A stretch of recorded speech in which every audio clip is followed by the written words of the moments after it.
लोकसभा चुनाव पूरे भारत में पूरे जोश खरोश के साथ अपने हर चरण में अपनी पराकाष्ठा को प्राप्त करते हुए 7वें चरण में आज गाजीपुर में चुनाव का माहौल के क्रम में आज हम हैं। गाजीपुर के लोकसभा चुनाव की बात करें तो गाजीपुर लोकसभा चुनाव में नामांकन की प्रक्रिया समाप्त हो चुकी है। सभी प्रत्याशी दल अपने चुनाव को जीत के परचम तक ले जाने के लिए तमाम सारी गतिविधियों में इन्वॉल्व हैं। उस इन्वॉल्वमेंट के क्रम में आज हमारे साथ बहुजन समाजवादी पार्टी से लोकसभा प्रत्याशी डॉक्टर उमेश सिंह मौजूद हैं। सबसे पहले तो हम आपको उत्तर प्रदेश टाइम्स के इस शानदार चैनल में आपका स्वागत करते हैं। धन्यवाद आपको। सर, आपसे कुछ सवालात हो रहे हैं। उस क्रम में आप बसपा से लोकसभा चुनाव लड़ रहे हैं। इस चुनाव को आप कैसे देख रहे हैं? यह चुनाव बहुत शानदार है और गाजीपुर लोकसभा में बहुजन समाज पार्टी का काडर बहुत मजबूत है। पहले तो मुझे डर लग रहा था। मैंने और पॉलिटिकल पार्टियों को अपने आंदोलन के दरमियान देखा था और दुनिया की सबसे बड़ी पार्टी कही जाने वाली की हकीकत भी मैंने देखा था कि मिस्ड कॉल से आप करोड़ 10 करोड़ सदस्यता बना लें, लेकिन वो वाल स्ट्रीट और दलाल स्ट्रीट की तरह से कागज पे दिखती है और कभी भी उठ सकती है और कभी भी गिर सकती है, जैसा कि आज है गाजीपुर जिले में। बहुजन समाज पार्टी का बूथ लेवल का, सेक्टर लेवल का, जोन लेवल का, विधानसभा 4 स्तरीय उसके संगठन है, बहुत मजबूत है। बड़े कर्मठ और लगनशील कार्यकर्ता हैं, ईमानदार और पार्टी के नीतियों और निर्देशों पे चलने वाले, स्वयं में अनुशासन, सेल्फ डिसिप्लिन में रहने वाले कार्यकर्ता हैं। मैं जब इनके बीच पहुंचा तो मैं पूरी तरह से आश्वस्त हो गया कि गाजीपुर में चुनाव लड़ने का मजा कुछ और है। समाज पार्टी से शानदार कार्यकर्ता। तो अभी चूंकि आप पहली बार उन कैडर स्थानीय नेता जो बसपा के कैडर के स्थानीय नेता हैं, उनके बीच में आप पहली बार आए हुए हैं। आपकी छवि भी एक बहुत जुझारू के रूप में बसपा कैडर के लिए नहीं रहे हैं। तो कैसे आप सामंजस्य बना रहे हैं और इतनी जल्दी कैसे आपकी रीडिंग हो गई कि they are well furnished and well cooperative माने keeping in view of the माने बूथ लेवल, कैसे आप कहते हैं? देखिए, जो चीजें हैं पहली नजर में दिख जाती हैं। आने के पहले मैंने विधानसभा वाइज 5 विधानसभा के अलग अलग कार्यकर्ताओं के साथ बैठक की। वो बैठक में 5 विधानसभा का करने के बाद ये संतुष्ट हो गया कि ये टीम, हम लोग आंदोलन के लोग हैं, कैसे लोगों के साथ सामान्य जैसे बैठा के उनको मैदान में लगा देना है, ये बखूबी जानते हैं। आंदोलनों का इतिहास रहा है और तमाम राजनीतिक दलों का हम लोगों ने अपने आंदोलनों में सहयोग भी लिया है। बहुत से राजनीतिक दलों के साथ मिलकर काम भी किया है और ये सब चुनाव लड़ने का अनुभव जन राजनीति में पहला है। छात्र राजनीति में कई चुनाव हमने लड़े हैं और बहुतों को चुनाव लड़वाए भी हैं। तो ये सब चीजें मुझे बहुत आसान लगी। बस ये था कि कार्यकर्ता सेल्फ डिसिप्लिन्ड है, अनुशासन में रहने वाले हैं और निष्ठावान है अपनी नीतियों और पार्टी के प्रति। इतना बहुत है किसी दल को चुनाव लड़ने और लड़वाने की। मैं बात कहूं तो शीर्ष नेतृत्व का मतलब है सीधा सीधा बहन मायावती जी के तरफ कि उन्होंने किसी प्रत्याशी को टिकट दिया और कब टिकट कट जा रहा है इसका कोई भरोसा नहीं। तो उस भरोसे को लेकर के आप क्या कहेंगे? देखिए, ये तो तमाम उन ताकतों का षड्यंत्र है। बहन जी जिसको एक बार टिकट दे देती हैं, कभी काटती नहीं। वो अलग बात है कि वो व्यक्ति चुनाव न लड़ रहा हो, किसी परिस्थिति बस चुनाव पा गया, तो ऐसा कोई टिकट मिलता नहीं है किसी को। जो लोग मैदान छोड़ रहे हैं वो शासन और प्रशासन के दबाव में, सरकारें आक्रामक के रूप में तमाम विपक्षी दलों पे भी हावी है। बहुजन समाज पार्टी एक पार्टी है जो न इंडिया एनडीए गठबंधन में गई और अकेले स्वतंत्र रूप से चुनाव लड़ने के लिए मैदान में है। उसके प्रत्याशी भी पूरी तरह से अपने नेतृत्व से संतुष्ट है। हर तरह का सहयोग मिल रहा है, संगठन में एकजुटता है और संगठन बिल्कुल ऊर्जा से ओतप्रोत भरा है। पूर्वोत्तर में सांसद रहे जौनपुर का केस ले लीजिए। शीर्ष नेतृत्व ने उनका टिकट काट कर अंततोगत्वा धनंजय सिंह को भाजपा में शामिल होना पड़ा। तो ऐसे दो चार और केसेस हुए हैं उत्तर प्रदेश में, क्या कहेंगे इस पे आप? देखिए, ये धनंजय सिंह या श्रीकला जी की मजबूरी हो सकती है।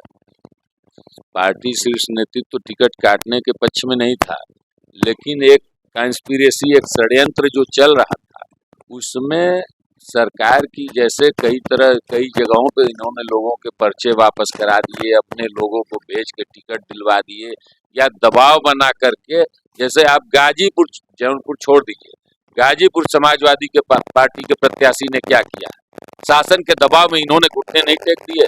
15 दिन पहले से लड़की लड़ने के लिए मैदान में ले आए, और बेटी को सिंबल क्यों नहीं दिया, आपने सिंबल क्यों ले लिए, ये सवालिया निशान आप कर नहीं सकते हैं।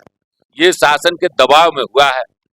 सबको पता है कि अफजाल अंसारी चुनाव नहीं लड़ सकते हैं, ये सजा याफ्ता कैदी है, इनकी बहस हो चुकी है, 20 तारीख को सरकार की बहस होगी, उसके बाद फैसला आना है, और ये जीत भी जाएंगे तब भी, जिसे पिछली सदस्यता, वैसे तो इसी चुनाव से पहले ये डिसीजन हो जाना है, और इन्होंने जानबूझ के शासन के दबाव में खुद पर्चा भरा है, नहीं तो ये अपने बिटिया को पर्चा भरवाते। सबको पता है, जिले को पता है कि अफजाल अंसारी चुनाव नहीं लड़ सकते, फिर सिंबल इन्होंने क्यों ले लिया, और बिटिया का निर्दल क्यों करा दिया, क्यों खारिज करा दिया। ऐसे तो बहुत सारे मौके पे कहा जा रहा है कि मायावती जी भी भाजपा के दबाव में टिकट बांट रही हैं और काम कर रही हैं। ये दबाव मेरे ऊपर भी आया था, लेकिन यहाँ मैं लड़ रहा हूँ, और शासन प्रशासन जिसको अपनी ताकत आजमानी हो आके आजमा ले। तो दबाव प्रशासन का था या मायावती जी का था? नहीं, मायावती जी का कोई दबाव नहीं है, उन्हें तो बस ये भरोसा हो जाए कि हमारा कैंडिडेट लड़ रहा है, तो वो जी जान न्यौछावर करती है। अपने पार्टी कार्यकर्ताओं के शीर्ष बड़े बड़े प्रदेश के पदाधिकारियों को, मंडल कोऑर्डिनेटर, मुख्य मंडल कोऑर्डिनेटर, सब लोग हमारे नामांकन में आए, हमारा नामांकन करा के गए। पिछली बार यहाँ से सांसद रहे अफजाल अंसारी जी, अभी आपने जिक्र किया अफजाल अंसारी जी का कि उनको टिकट मिल भी गया है, लेकिन वो क्या होगा कुछ कहा नहीं जा सकता after decision of the court, high court. But actually बात कही जा रही है कि अभी पिछली बार बसपा से सांसद रहे अफजाल अंसारी, जो सपा और बसपा दोनों के टिकट पर उन्होंने चुनाव जीता था, जबकि भाजपा और सपा ये चुनाव का जीत का आंकड़ा देखा जाए, जीत या हार का आंकड़ा देखा जाए, तो बहुत कम आंकड़ों से, यानी 10% वोट से जो है भाजपा हारी थी। तो आपको क्या लगता है, इस बार अकेले आप चुनाव लड़ रहे हैं, कैसे इसको आप देखेंगे? देखिए, यहाँ काडर वोट जो वो 1 लाख वोट से जीते, कभी समाजवादी पार्टी से भी लड़े थे, बहुजन समाज पार्टी से भी लड़े थे, और भाजपा और बसपा सपा दोनों एक हो जाने के बाद भी बड़ी मुश्किल से चुनाव हारे थे। यहाँ जितना यादव मुसलमान मिला करके वोट पोल होता है, उतना बहुजन समाज पार्टी का अपना काडर वोट पोल होता है। 3 लाख से ज्यादा काडर वोट यहाँ पोलिंग वोट है बहुजन समाज पार्टी का, और 5 लाख से ऊपर वोट है। तो आप इस चुनाव में अपने जीत को कैसे देख रहे हैं? आप तमाम मीडिया रिपोर्टों को उठा के देखें, लोगों को, ये मीडिया को भी लगने लगा है, लोग जो राजनीतिक सर्वेक्षण करने आ रहे हैं उनको भी लगने लग रहा है कि बसपा अपने 20% बेस वोट के बाद बाकी भारतीय जनता पार्टी और समाजवादी पार्टी के बेस वोटों में तेजी से सेंध लगा रही है। हमको यादव भी वोट कर रहे हैं, मुसलमान भी वोट कर रहे हैं, राजपूत, ब्राह्मण, भूमिहार भी वोट कर रहे हैं, पिछड़े, अति पिछड़े, हर वर्ग, हर समाज का व्यक्ति, दोनों चूंकि माफिया के रूप में चर्चित व्यक्ति हैं इस जिले के, और मेरी जो पहचान है, दोनों माने किसका इशारा है, किधर आप? दोनों प्रत्याशी भाजपा के, एक नकल माफिया, एक असल माफिया, एक टीसी मार्कशीट बांटता था 100-100, 200 रुपए लेके, सब लोग अपनी डिग्री याद कर रहे हैं कि किसने किसने तिरछी से ली है, और हिसाब चुकता करने के लिए तैयार है। आप सिखड़ी जाके पता कर लीजिए, मनिहारी ब्लॉक का पता कर लीजिए, ब्लॉक में विरोध है, गांव में विरोध है, क्षेत्र में विरोध है, और आप हमारे सैदपुर क्षेत्र को उठा के देख लीजिए, एक तरफा 20 किलोमीटर रेंज में सर्व धर्म, सर्व समाज के लोग हमको वोट कर रहे हैं।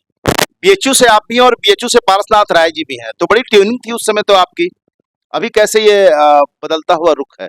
ये पारसनाथ राय से मेरी ट्यूनिंग कभी थी ही नहीं। नकल माफिया का इशारा कहाँ है? नकल माफिया, उन्होंने इस तरह के धंधे रोजगार, मैं जब जिले में आया तो ये पता चला कि तिरछी सिखड़ी जो स्कूल है वो इस तरह के सबसे अनावश्यक रूप से प्रैक्टिकल के नाम पे, टीसी के नाम पे, प्रवेश पत्र के नाम पे, सुविधा शुल्क के नाम पे तमाम वसूली हुआ करती थी वहां। ऐसे हजारों की संख्या में मेरे पास लोग हैं। वर्तमान में आपकी कैसी तैयारी चल रही है और शीर्ष नेताओं की विजिटिंग कब कब हो रही है? देखिए, मायावती जी गाजीपुर में छठवें चरण के चुनाव समाप्त हो जाने के बाद उनका कार्यक्रम संभवतः 28 तारीख को यहाँ होगा। बाकी तमाम हमारे मुख्यमंडल कोऑर्डिनेटर अमरजीत गौतम जी, रामचंद्र गौतम जी, ये सारे लोग चुनाव में लगे हैं। पूरे बनारस मंडल कोऑर्डिनेटर लगातार विजिट कर रहे हैं जिलों में, चाहे वो राम प्रकाश गुड्डू हो, चाहे राजभर। नहीं, गाजीपुर में कब विजिटिंग है बहन मायावती जी का या और भी? ये 28 तारीख को प्रपोजल हमारी तरफ से गया है। But yet it is not decided that the supreme of the Baspa when she is going to arrive in the Gazipur district, it is not clear right now. अभी तक क्लियर नहीं है, ये कहना है बसपा प्रत्याशी, लोकसभा के प्रत्याशी डॉक्टर उमेश सिंह का। उत्तर प्रदेश टाइम से आपका और कुछ कहना है? नहीं, आप गलत इंटरप्रेट कर दिए। हमारा प्रपोजल गया है, वहां से एक्सेप्टेंस भी मिल गया है और 28 तारीख को यहाँ सभा होनी है बहन जी की। वो 28 से 27 भी हो सकता है, एक दो दिन का, मतलब 27 या 28। फ्लेक्सिबल डेट है, 27 से 28 को यहाँ पर शीर्ष नेता का आना हो रहा है। और बहुत ही अच्छा लगा आपसे बातचीत करके डॉक्टर उमेश जी, और उत्तर प्रदेश टाइम से बातचीत करने के लिए आपका बहुत बहुत धन्यवाद। धन्यवाद आपको भी।